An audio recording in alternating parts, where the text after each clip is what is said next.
Hello and a warm welcome to Federal's special program, Capital Beat. 23rd June is the big opposition meeting in Patna, where it's assumed that the opposition parties will come out with a plan as to how they will tackle the BJP for 2024 elections. Will the formula 1:1 work? Where is going to be the principal opposition party, that is Congress, positioned in this scheme of things? Apart from this, there's a US visit of the Prime Minister. Lots to talk about that. Apart from that, there has been a stunning silence by the Prime Minister on all what has been happening in Manipur. Over the next 20-25 minutes, we're going to talk on all these issues. And joining me is the Lok Sabha MP and Congress leader and former Union Minister, Manish Tewari. Manish, welcome on the Federal. Happy to have you on the program. Thank you very much for having me, Ms. Vyas. Yeah. So Manish, the first question, of course, is talking about the opposition meeting coming up in Patna. What are we really going to expect out of that meeting? Are there going to be some big announcements regarding the prime ministerial candidate or the common minimum program? How is it going to be? Look, the first thing that is extremely germane is that the opposition is coming together. And at the apex level, the opposition leaders would be meeting to chart out a way forward for 2024. So I think that's a very big positive that people have sort of felt the need in order to come together. But what is important is that for an alliance or for any such arrangement or architecture to sustain itself, it cannot be based upon interests. It has to be based upon values. And for that, I would rewind back to 2013, the May of 2013, when the current Prime Minister was anointed by the BJP as its prime ministerial candidate. The BJP at that point in time, or the NDA, promised that if we are given a chance, we would usher in Achhe Din. Now, over the past 9 years, one thing which has not happened is that for the ordinary people of this country, for the large mass of people residing in this country, Achhe Din has been a chimera. And that's reflected in various ways. You know, Manrega numbers are at their highest. Manrega demand is at its highest. Inflation is absolutely skyrocketing despite the numbers having moderated in the past 1 month.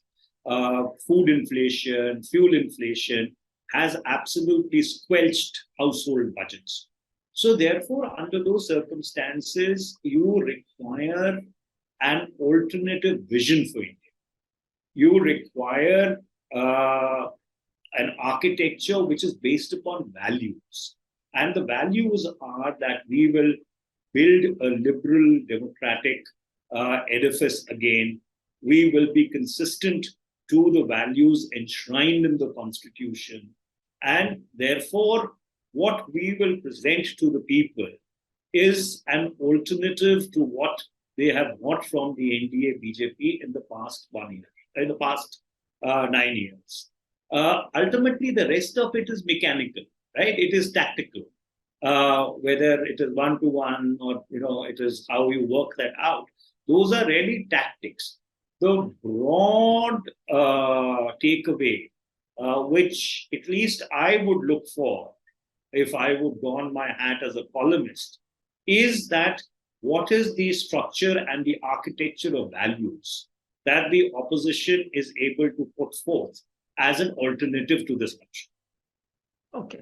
But there are reports that, Congress is under some pressure from the regional parties. We had leaders like Acharya Pramod Krishnam. About 3 days ago, he tweeted that Aam Aadmi Party is saying Delhi ko chhod do. Mamata Banerjee is saying Bengal ko chhod do. These kind of things that, Congress should cede space to the regional parties wherever they are strong. Now, how workable that formula is going to be, given the fact that you've just had a stupendous victory in Karnataka? There are chances that you might win elections in Madhya Pradesh, of course, in Chhattisgarh as well. It quite looks likely. So what about the Congress being in a pole position, or Congress will really compromise on its position and then work out a formula? Well, ultimately, that's why I said it all comes back to values. What are the values that you are going to espouse and enshrine as the bedrock of this alliance? What is the alternative vision that you're offering to the people? A vision which is different from what has been happening in the past 9 years. Now, you have seen this unfortunate spectacle that while the opposition has been complaining about the misuse of the instrumentalities of the state by the NDA BJP, namely the weaponization of the Central Bureau of Investigation, the Enforcement Directorate, and the income tax, as well as the other instrumentalities. But then what is happening in the states where the opposition is ruling, and especially the regional parties that you referred to, is their conduct any different towards people who are in the opposition? Be it Kerala, be it West Bengal, be it Punjab, be it Telangana, right? So therefore, you cannot hunt with the hare and you cannot hunt with the hound and run with the hare, or the other way around. That's what I'm saying. That what you really require, and that's what the UPA did. See, under Prime Minister Dr. Manmohan Singh and Mrs. Sonia Gandhi, there was an alternative architecture which they had put forth, equity and growth. And over and above that, despite the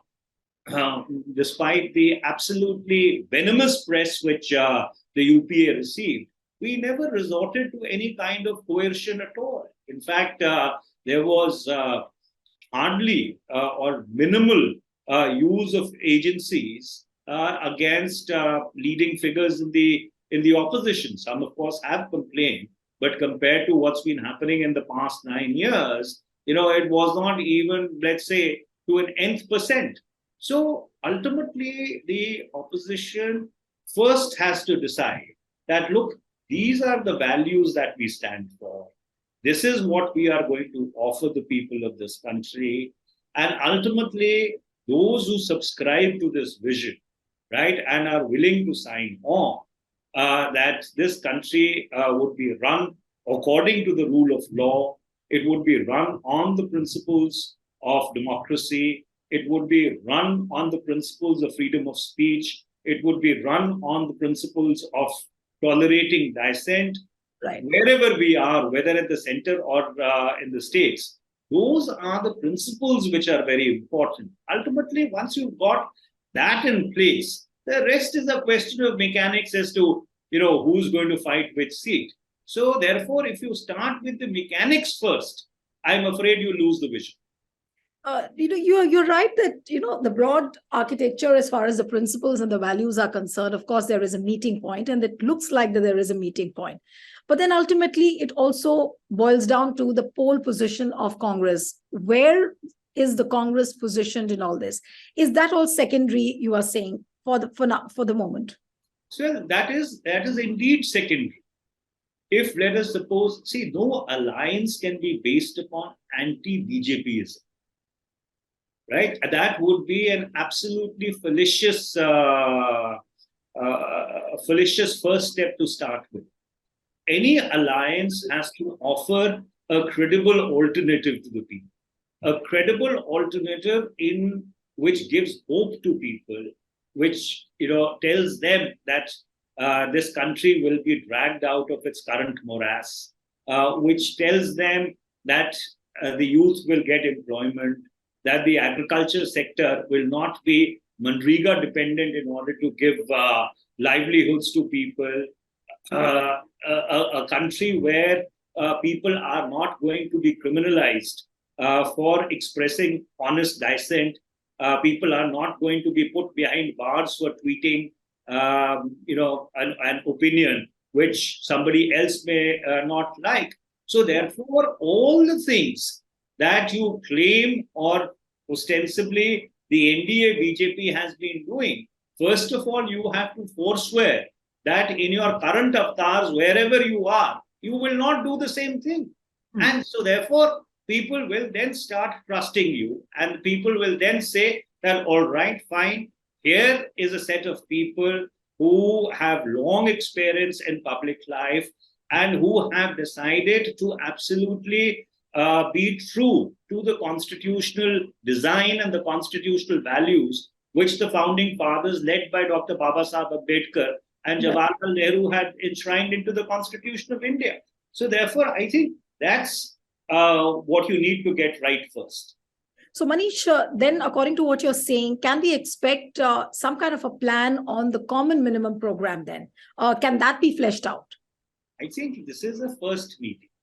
Okay. Right? So therefore, ultimately, I don't think anything is going to come out of one meeting. Right? It obviously will be a platform where people will come together, where people will exchange ideas, they will talk, and of course decide to meet again. So it is the commencement of a process. But all I'm trying to say is that rather than tactics, if you were to base your entire approach on values, the possibility of it getting sustained and the rest of it falling in place is far, far much more greater. Right. So, which means that we can't expect something very, very substantive coming out of that meeting, except that the optics of all the opposition parties coming together, meeting. So that's probably going to be the big headline out of that meeting. Well, I think the substantive is going to be how people vote in 2024. That is substantive, right? The rest is a lead up to that process. You see, when you are fighting a parliament election or an assembly election, right? Towards the end of the campaign, you are so dog tired that you just want it to end. And the only thing which makes you go on is that you tell yourself that all that I have done over the past 40 days, ultimately it means nothing if people do not turn up and vote for us. So eventually the proof of the pudding is going to be how people vote in 2024. But to get to that point, you must get the edifice of values correct. Okay. Now coming to what's happening in Manipur, Manish, Prime Minister has been completely silent. Amit Shah went to Manipur. He tried to bring in peace committees, which apparently hasn't worked. And everybody is expecting that, probably if Prime Minister breaks silence, then that could bring about a difference. But all the intellectuals with whom I have been in touch over the past few days on various platforms across doing panel discussions, they have said that none of the governments have tried to understand the sentiments of Manipur. Why is this feeling now emerging, so strongly? Well, if you were to rewind over the past almost 2 decades of Prime Minister Modi's career as Chief Minister and later on as Prime Minister, whenever there has been a ticklish situation, the Prime Minister has never spoken. Where was the Prime Minister when the second wave of COVID-19 happened? By way of example. So therefore, that unfortunately has been the Prime Minister's style, much to the detriment of democracy. Wherever there is a problem and leadership is required, the Prime Minister just chooses to stay silent. The Prime Minister has not addressed a single press conference in the past 9 years. The Prime Minister has not answered a single question in Parliament in the past 9 years. So therefore, for all those people who think that the Prime Minister is going to speak on Manipur, unfortunately, I don't think are cognizant of the manner in which or what his approach to problems has been. And his approach to problems has been to keep completely and absolutely silent, which is most unfortunate. And that's why when Manipur requires leadership, and requires leadership not only because it's a sensitive border state, because it has implications across the Northeast. Right? Today, the Chief Minister of Manipur has written to the Chief Minister of Mizoram saying, please protect the Métis in your state. I'm surprised. Why would the Chief Minister of a state write for a particular community? I mean, he should actually say that you need to keep all people who are of Manipuri origin or who come from different ethnicities in your state absolutely safe and secure, and not let the tension of Manipur really spill over to the remaining states. So therefore, this is going to have a domino effect all over the Northeast, because the ethnic contradictions, unfortunately, going back now to even the previous century when the British ruled us, have been very, very sharp. And we've not really been able to reconcile that.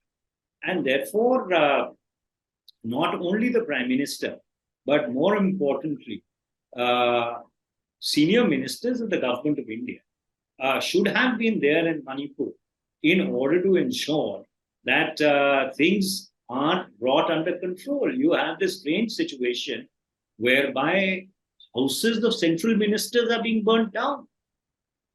BJP MLAs are being chased and their properties are being targeted. So, therefore, silence cannot be a solution, or you just cannot crawl under the sofa and pretend as if nothing is happening in Manipur. And therefore, if the situation continues down this path, I not only fear for Manipur, but I fear for the Northeast as a whole. So there is a feeling that BJP is also trying to communalize the whole situation, and the matters are being made worse by the provocative social media. That's what the intellectuals have told us. Why do you think that BJP is trying to, replicate that communal formula, which it does often in North and other parts of the country? Is it trying to treat Northeast also with the same, stick, the formula stick, which it normally tries to?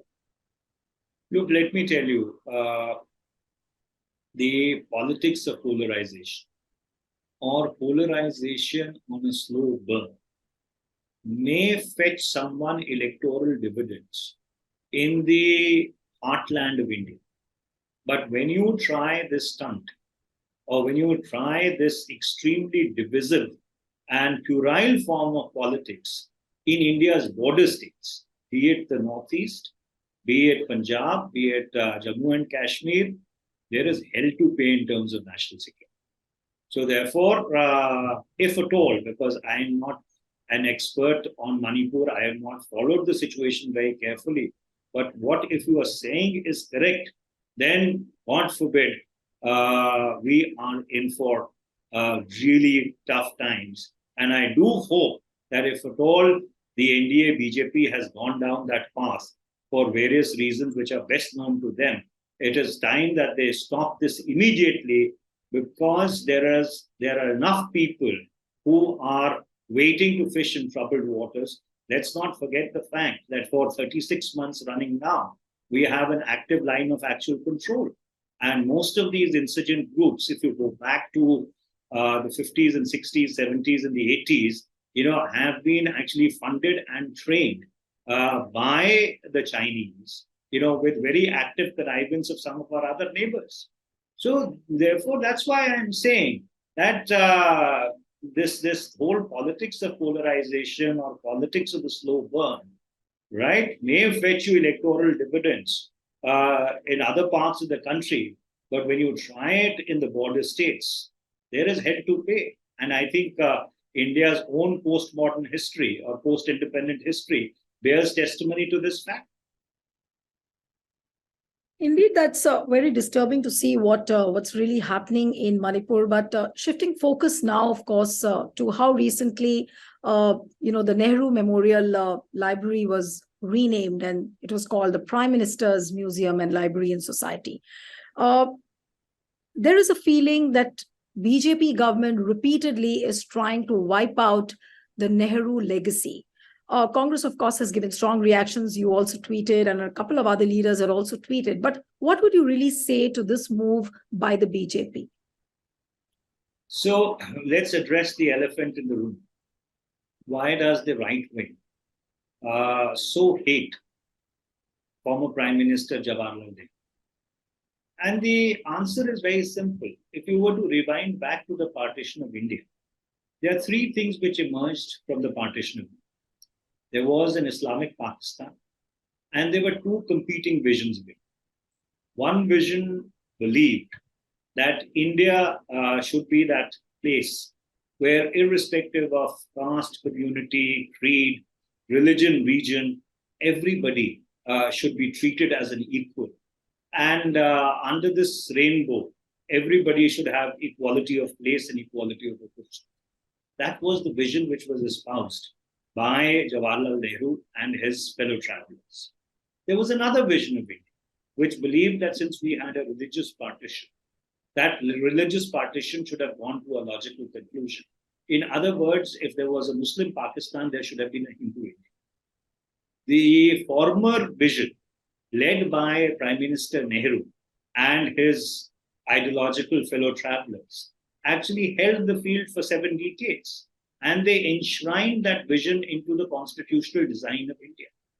So therefore, for the right wing, which got its moment in the sun in 2014, there is no bigger an anathema or a bugbear than Prime Minister Nehru, because he was the forerunner of that vision after the tragic assassination of Mahatma Gandhi within 5 months of India becoming independent. So it is not surprising that this Nehru bashing on everything from Jammu and Kashmir to try and to renaming the Nehru Memorial Library and Trust is happening, because that is the fundamental ideological clash. That is where the fault line, the fundamental fault line of India lies. That what is the vision which is going to run India? Is it going to be an egalitarian vision? Is it going to be a liberal, permissive vision? Or is it going to be an authoritarian vision? And that goes back to your earlier question, that what really should the opposition be espousing when they get together on the 21st of June in Patna? And that's the vision which really needs to be fleshed out in its totality without any hesitation or without trying to obfuscate and hedge. And under those circumstances, it would have been very easy. I mean, look at the US, look at the United Kingdom. Every prime minister has his own, or every president has his own library, where his personal papers and memorabilia is kept. It would have been very, very easy to actually create 7 or 8 such centers or 10 great centers around the country, dedicated to each prime minister. No, but BJP says that when you generalize it and call it the Prime Minister's Museum, Library, and Society, it's more democratic than just naming it after one person. That's what their explanation is. I don't think that explanation washes with anybody. For the simple reason, Mr. Narendra Modi was Chief Minister of Gujarat for 15 years, from 2001 to 2014, for 13 years. What stopped him from building a library and a museum for Prime Minister Morarji Desai? He was a great son of Gujarat. Or what stopped anybody in Punjab for building something for Prime Minister Inder Kumar Gujral? Or what stops the government of Karnataka in its various earlier avatars also for doing something for Prime Minister Deva Gowda? Or what stops the government of Andhra Pradesh and Telangana for doing a museum and a library for Prime Minister Narasimha Rao? Right? So therefore, under those circumstances, the point I'm trying to make is, rather than give a honor to every prime minister, you needed to actually give a proper museum and a library to people who had led India and who had devoted 5 or 6 decades of their lives to the service of this country. So Manish, in a way, just to summarize this, that is Narendra Modi really afraid of Nehru's idea of India? And deliberately and, in a very calibrative manner, he is trying to distort that idea of India and wants India to accept his idea of India. Well, it's not Prime Minister Modi. I think it would be unfair to actually narrow it down to one man. It is actually the ideological school from which, or the ideological stable from which all these people come, right? Because they actually represent it more to RSS. Well, the rubric of the right wing as a whole, because let us not forget that when the Constitution of India was being written, these people had objections to the Constitution of India.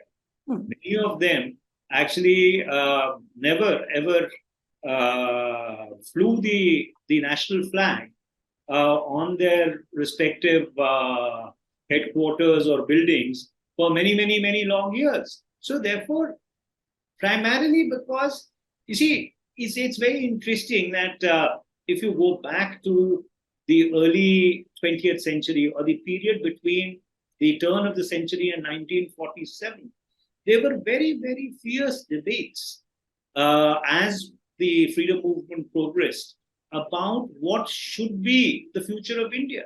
Right? And within the Indian National Congress also, there was a majoritarian stream represented by the likes of Lala Lajpat Rai. Let us not forget the fact that when you talk about the two-nation theory, the two-nation theory was first put forward by Sir Syed Ahmad, who was the founder of the Aligarh Muslim University. But then it was endorsed by Bhai Parmadan. Then it was endorsed by Lala Lajpat Rai. It was endorsed by Iqbal.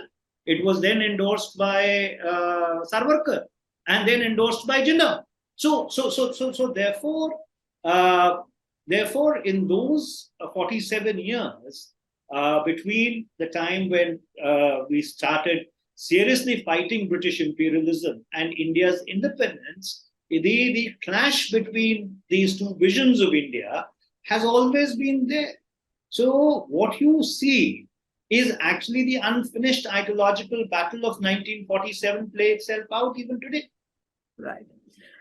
One question related to this before I jump on to Prime Minister's US visit, Manish. There is a feeling, and a lot of intellectuals keep talking about the fact that if BJP comes back to power in 2024, and like as you rightly said, that RSS hasn't ever believed in the constitution. Do you think that if BJP at all comes back to power in 2024, there will be nothing called a constitution, or all the democratic ideals will be kept aside? Well, even Prime Minister Atal Bihari Vajpayee decided to review the constitution. Let us not forget that when the NDA-BJP government came in after the Kargil war, they actually set up a national working committee or a national committee to review the working of the Constitution of India. It's another matter that effort never went anywhere because maybe Prime Minister Vajpayee himself wasn't very committed to the whole idea. And if you look around the world, you've had constitutions being rewritten. After all, the French Constitution, which was adopted in 1945 after the Second World War, was ultimately replaced in 1956 by Charles de Gaulle himself, who was the leader of the Free French during the Second World War. And he was of the view, and he came out of almost 15 years of exile to lead France again, that France needed a more presidential form of government or a more authoritarian form of government. Not authoritarian, but a presidential form of government. So, therefore, those apprehensions that the constitution may be rewritten, I would not say are entirely unfounded. Okay. So, but as you said that across the world, the constitutions have been rewritten. So, would it then be right to say that if BJP is trying to rewrite the constitution, or they may try to rewrite the constitution, would that be wrong then, according to their ideology? Well, ultimately, anything which abridges or takes away the fundamental freedoms, right, which are natural, inalienable rights which every human being must enjoy, then that is absolutely wrong. And if, let us suppose, the substantive minorities in this country, right, whether they are Muslim, Christian, Sikh, Parsi, Jews or others, ultimately feel that they are not equal citizens of this country, then that is wrong, whether it is de facto or de jure. After all, we fought for a country where everybody, irrespective of caste, color, religion, creed, would enjoy equal rights. I mean, look at the kind of revolutionary steps that we had taken at the inception of our experiment as an independent nation, that we gave adult suffrage to each and every citizen when 90% of India was illiterate. Look at the kind of leap of faith that we made. One of the first things that we did as a country was that we enshrined it into our constitution that untouchability is abolished, Begar is abolished. I mean, look at the kind of revolutionary spirit. Look at the kind of progressive ideas that the founding fathers of this country had. Now let's talk about the US visit of the Congress. There's a huge buzz on the social media. Prominent leaders are posting messages. They're expecting a lot from this US visit. As an opposition leader, what is the importance of the Prime Minister's visit according to you, and what are you really expecting? For me, what is more important is that the US Secretary of State, before the Prime Minister's visit to the United States, actually decides to go to China. China, yes. And a visit which had been postponed for many months was actualized or operationalized despite the Chinese making it clear that Secretary Blinken was not very welcome in Beijing, primarily because China remains the quintessential dilemma for the United States of America. Right? China holds a substantive amount of US Treasury bonds. 30% of all foreign students in the US are Chinese. They run some very, very serious influence operations in the US public space. So therefore, under those circumstances, we need to be very careful. See, the sands are shifting. And therefore, the US logically would like to have India as a strong bulwark qua China. We have our own difficulties with China. We have an active line of control, actual control for 36 months. But let's not forget the fact that we don't have the luxury of being separated by two oceans from China like the United States does. And as certain very serious European strategic thinkers say, that the NATO alliance would be very happy to fight Russia till the last Ukrainian. We need to be very careful that we do not,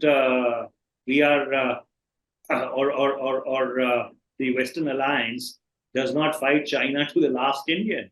So therefore, we need to be absolutely nuanced. You see, all these state dinners and the red carpet which is being rolled out, it comes at a price. There is no free lunch, least of all a free state dinner in Washington, D.C. And the price is not the $3 billion that you're going to spend on buying drones. The price is much higher. The price is about whether India comes into the larger US strategic orbit, both in the Indo-Pacific and otherwise also. And given that we've signed those three foundational agreements with the United States of America, while there is no harm in having a strategic alliance, but the question is, how do you calibrate? You need to protect India's strategic autonomy, which I think has been the single biggest achievement across governments since 1947. So what do you think is the message which America is trying to give India, as you said, by this China visit? Well, the message which they are trying to give the Chinese is that, look, don't get too hyper about the red carpet which is being rolled out for the Indian Prime Minister, right? The US-China relationship is a stable relationship. It is on another footing or another platform. It's altogether. And the Chinese are trying to, the US is trying to, the Americans are trying to hedge their bets. Similarly, India needs to hedge its bets. So therefore, while there is no harm in a proximity or a strategic congruence with the United States of America, but our flexibility, our strategic autonomy, our room to be able to maneuver in a world where the sands are shifting rather rapidly should not be constrained in any manner. I think that's the fundamental concern. A lot of agreements are lined up, which probably will be signed between India and America. And purely talking in the context of what you are saying, are you really worried as an opposition leader that probably the Indian interests might be compromised or could be compromised? Look, see, a large number of those agreements are actually about sharing technology, whether it is in the field of avionics, or it is in the field of artificial intelligence, or it is in the field of emerging and critical technologies, right? The entire architecture which the US Defense Secretary Lloyd Austin and the National Security Advisor Jack Sullivan actually sought to put in place in the lead up to Prime Minister Modi's visit to Washington, D.C. There is absolutely no difficulty with that. But eventually, you need to be careful because Washington, D.C., and since I served as a distinguished senior fellow with the think tank in the United States, I've actually seen Washington, D.C. from up and close. There are a lot of live minefields out there all the time. So we need to be very careful. That's the only caution I would like to administer, because India needs to keep its freedom of action and freedom of movement absolutely flexible, supple, and nimble. Right. One last question before I wind up the interview. Rahul Gandhi recently went to US and talked about democracy and a whole lot of things. And this has probably become a norm since the time Modi government has come to power. Prime Minister Modi goes out, he meets the Indian diaspora and says all sorts of things about the Nehru Gandhi family, about the opposition. Now people are expecting that probably when he meets the Indian diaspora, the Prime Minister, when he meets the Indian diaspora, he might spew venom against Rahul Gandhi, probably on his recent visit, or against the opposition. What would you really say to this trend? Is this a trend which is a kind of an anomaly only in India, or is it happening elsewhere also? Should this not be put to an end somehow?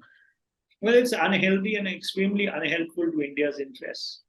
In fact, there used to be a multi-partisan consensus in India, as it is in many other countries, that you leave your domestic politics on the shores of your country.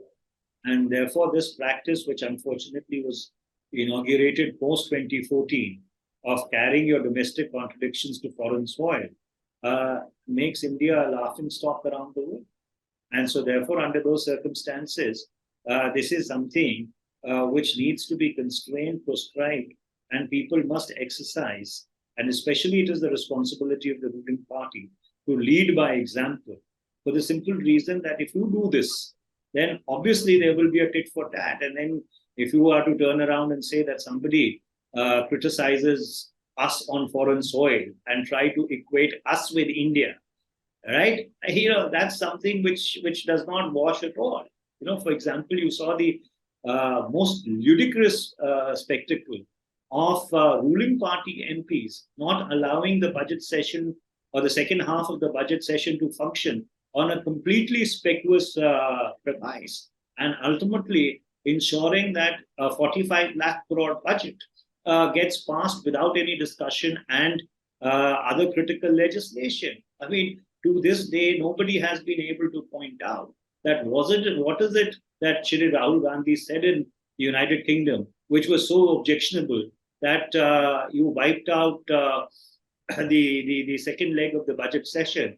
And of course, the other attendant implications, which I would not like to, at this point in time, go into. But in times of social media, when these lines are blurred, would it be right to say that you cannot carry your domestic politics on the international arena when totally, because of the social media, the world has become such a small village? And not to talk about domestic things, not talking about it, especially when you are on a foreign soil, would that be really a workable premise? Well, do you see US senators do that when they travel abroad? Do you see members of parliament from the United Kingdom or France or Australia, or for that matter from other democracies actually do that? They exercise self-restraint. So therefore, it is imperative that beginning with the Prime Minister and his ministers, they exercise self-restraint. In any case, for the last 10 years or for the last 9 years, I mean, the only art that they have really mastered is propaganda rather than governance. So there's enough space to do it out here rather than do it when you are outside. Absolutely. It was a pleasure talking to you, Manish, and all eyes, of course, would be on the 23rd June meeting of the opposition parties as to what's going to really happen. It was a pleasure having you on the program, and one appeal to the viewers who are watching this interview: subscribe to our channel, send us your feedback. Stay tuned to The Federal. Thank you.